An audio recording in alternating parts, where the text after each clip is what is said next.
So here at God is a Geek, it's highly unusual for us to cover virtual console games on the Wii U or 3DS. That's mainly because, well, they're kind of games that have already been released, and it's very easy to find kind of information about these games elsewhere. But we thought we'd make an exception for the two recently released Zelda DS games that have come out for Wii U. Now, obviously, I'd say probably the best way to play a DS game would be on a portable system itself, but that doesn't mean there isn't any sort of merit to playing the DS Virtual Console games on the Wii U.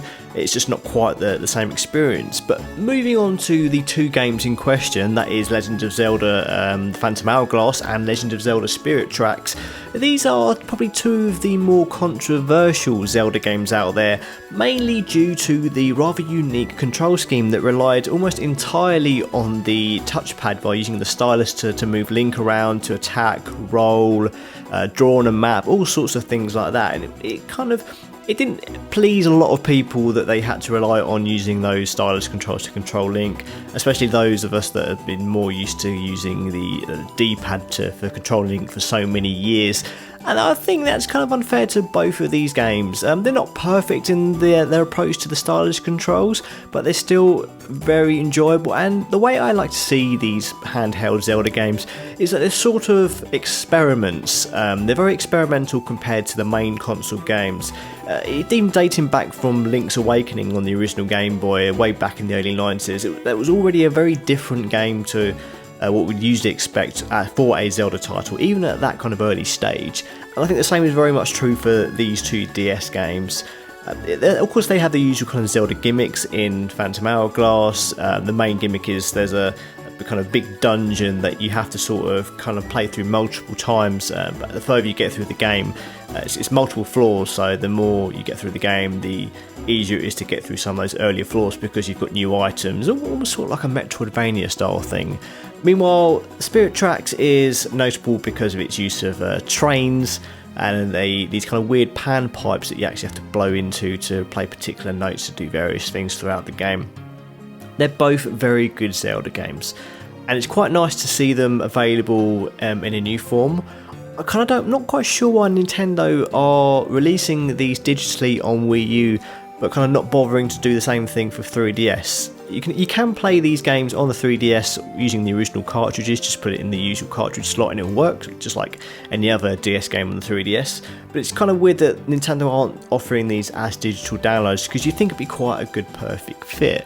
But me personally, I love these two games. I think they are actually worth picking up, whether or not you want to play them on Wii U via Virtual Console, or if you just want to pick up the original two games on the DS themselves. They do such clever things. I like the fact that you can draw on maps to actually to kind of remember certain puzzles, and there's quite a lot of puzzles that actually rely on you using that mechanic, so it will tell you kind of hidden cryptic clues of how to hit what order to get different switches in, and you kind of got to write them down, because otherwise you've got no way of remembering what's going on. And then of course you've got in Phantom Hourglass, because you're riding a ship, you can use that to draw your route to your destination. And to a similar extent, that's the same thing with Spirit Tracks as well, except you're in a train instead of a boat. There's another kind of really clever puzzle, which I'm not sure how is going to work on the Wii U version, but I remember in Phantom Hourglass that you could actually, there was one area where it wanted you to print something onto a map, and the way you did that is you actually closed the DS as if you were kind of putting two sides of this map together, and when you opened it up, the way forward was clear because it had been printed on the other side of the map. And it's such a cleverly, really awesome idea that hasn't really been kind of used that much, mainly because it's a bit gimmicky. Once you kind of see it the first time, you kind of like, oh yeah, that's really clever, and move on to something else. I don't know how that works in the Wii U, because obviously you can't, there's nothing to close, so I don't know if they've maybe edited the game somehow to get around that. But both these games are full of these really clever experimental ideas for what a Zelda game could be, even if it's just using stylus controls. And that's kind of interesting, considering Nintendo are working on mobile games. You sort of wonder, well, if they can make it work with a stylus, I wonder what would happen if they put a Zelda game on an iPhone. I'm sure there'll be uproar, but it's looking at these games with a bit of hindsight, you kind of think maybe they could translate these very well to a touch-based device of some sort and not kind of lose any of that classic Zelda gameplay that you know and love. And that's sort of quite nice to kind of think about, as many people are worried about the Nintendo mobile games are going to be like. So at least you know they can do something with that touchscreen device.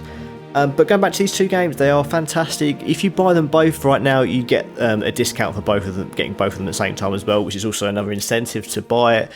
If you like Zelda, and like most of us, you're waiting for a new Zelda game, and although Twilight Princess HD is still quite far away, and of course further still you've got the 2016 release of the Wii U Zelda title, this might be a good idea to kind of catch up on some of those Zelda games you may have missed, and you probably have missed these two games, despite them being on the very popular DS, but I'd say pick these games up. They're interesting, they do different things, they're challenging, there's some really good puzzles in both of these games. The controls take a bit of a while to get used to, but when you do get used to them, they do work incredibly well, and it's more Zelda. What more could you want? Find a way to play these games, whether on Virtual Console or an original DS, but that sounds like a good thing for you to do. A recommendation from me to you to play both these games. I'm going to leave it there because I've waffled on about Zelda far too much, and I do like to waffle on about Zelda. As always, you can subscribe to the God Is a Geek YouTube channel for more videos, and all of them about Zelda. And you can also help us by contributing to our Patreon, which is patreon.com/GodIsAGeek. I'm going to leave you there, so thank you very much for watching, take care, and I'll see you around.